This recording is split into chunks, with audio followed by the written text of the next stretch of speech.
You are interested in the unknown, the mysterious, the unexplainable. That is why you are here.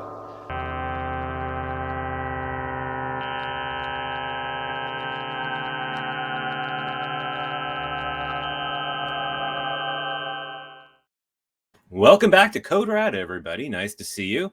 Thank you for joining us again for this review of the Ghost Plane episode of The Champions.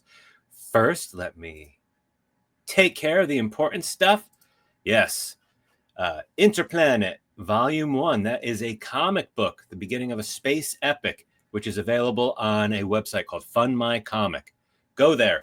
And if space fantasy science fiction is not your cup of tea, there's a lot of other good comic books on that website that from independent creators that you may want to support. And on the right is my book, Tales of Conspiracy and Madness. It has an actual complete cover. I don't know. I keep this thumbnail up there, the cover without the title on it, but you can see beautiful artwork there. So we are returning to The Champions today, a cool 1960s sci-fi, or we should say spy-fi series, heavy on the spy, not so heavy on the sci-fi. We'll get into that in a little bit. It features a trio of spies who work for the Nemesis Agency. There you have Craig Sterling. Oh, my picture covers up this guy's name. Oh, no. Richard Barrett. And then you also have Richard Barrett is the guy on the left. And then you have Sharon McCready on the right. And they were in a plane crash in the Himalayas and got superpowers. In the episodes I've watched, which I think is the fourth episode I've reviewed, they do use their superpowers, which mainly is telepathy. When one of them gets in trouble, they send out a sort of a distress signal, and someone else comes and rescues them. This episode, that did come into play, but I feel like the story could have played out without the superpowers, and I'm fine with that because I mean I like a show like Mission Impossible. This is Mission Impossible with a slight gimmick. Once in a while, character uses some superpowers.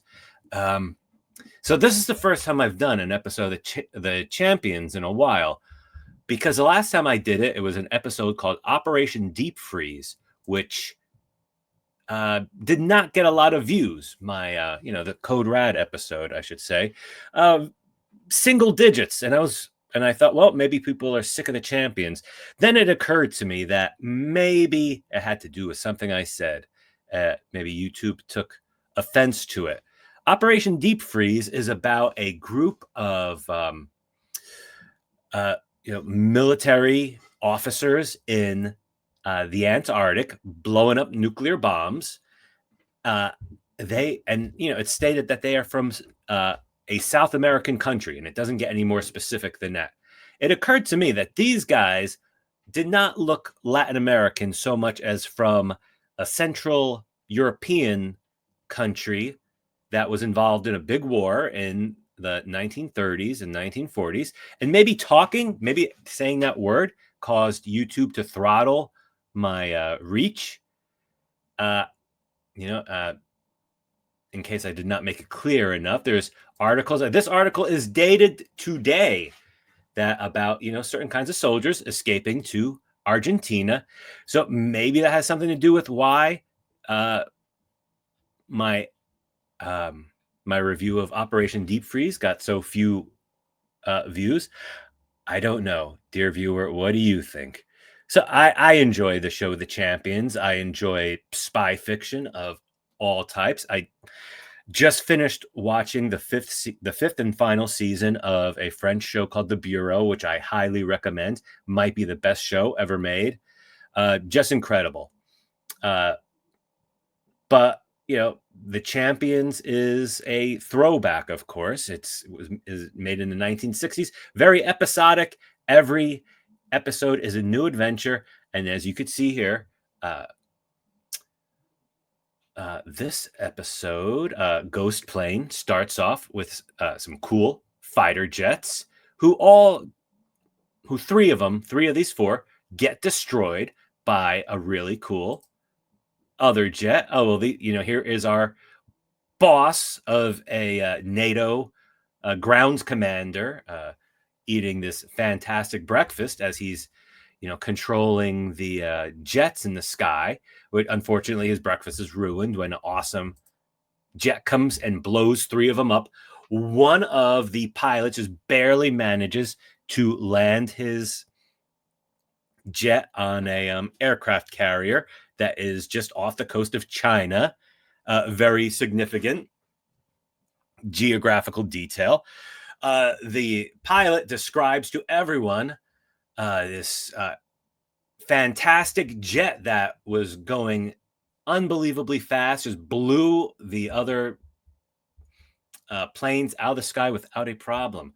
And so no one believes this pilot. It is impossible. The technology maybe kind of exists, but no one is doing it, and especially not that country. They're kind of reticent to mention it. They show Hong Kong on a map, and I'm thinking about the trouble I got into mentioning certain things in my last episode. So maybe I don't want to mention this country, but yeah, this jet is impossible. There is no way it could have happened. There must have been some secret ground artillery blowing you guys out of the sky.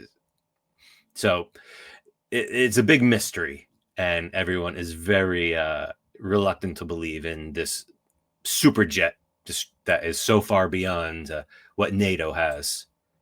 And here we have one of our main characters. I believe that was Craig. Sorry, I was just going to try to memorize their names. There's Craig and Richard. I'm pretty sure this is Craig. And here is one of the few times he uses a superpower. Here he is racing to catch a runaway delivery truck before it careens into a group of boys playing footy on the street in this quaint English village. Very nice. I just think this has nothing to do with the plot, but it maybe kind of foreshadows him using a power, this power of speed later on, but something you don't see too often in this show. So meanwhile, Richard and Sharon are living it up in, it seems like, Scandinavia. Here they are, tobogganing, as you will do, having a great time, wearing your helmets and sunglasses. Here is the hotel. Here's a brilliant shot. I mean, you have these two characters here on the couch. This is the lobby of a hotel where Sharon and Richard are staying. And that guy in the phone booth, of course, figures into the plot. He knows something about that jet, the ghost plane, of course. And he calls Richard, who, very cool, cannot just take a cell phone out of his pocket, is told by someone at the desk that he has a phone call, and he gets into the next phone booth to talk to that mysterious gentleman with a Russian name. And here he is rocking a cool pair of cat's eye sunglasses. Not something you see men wear a lot, but he is a psychic spy, so he's allowed to do it. I forget exactly what information he gets from this guy in the other booth, but he's got some important information to share. The guy who was in the other phone booth comes up outside Sharon and Richard's hotel room and hurls a box into the window. And what they have here is some sort of a refrigeration component, which is necessary for a plane that goes as fast as the ghost plane. Because if you have a plane that goes that fast, it would burn up in the atmosphere. Is that a real thing in aeronautics?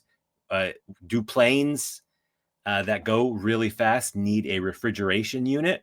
Well, I have a master's of science, but before you get impressed, let me say it's a master's of science in a social science. So I have no idea if fighter jets need refrigeration units to keep from burning up when they're flying fast. But in the 1960s in the Champions, it is necessary. So this is a major linchpin of the plot, the storyline, this refrigeration technology that is necessary to build the ghost plane. This is the guy that was in the phone booth next door. He delivered the refrigeration unit to our heroes, but he's dead. They got caught. They caught up to him while he was off screen. And here is a nice shot of our heroes going to England, a classic shot of 3 spies together in a cool British car in London, going to find clues to the mysterious plane.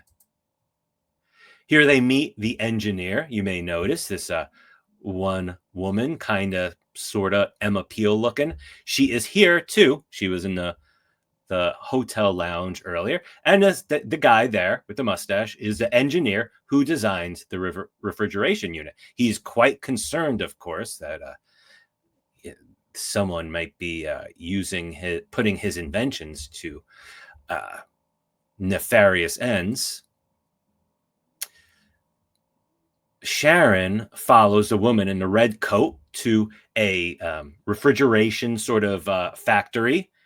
And it turns out our engineer is evil. He did sell his refrigeration unit, his plans to build a superjet, to another country. And he is here about to stick Sharon into a freezer, which is a theme in the Champions, because we had people freezing to death, our heroes freezing to death in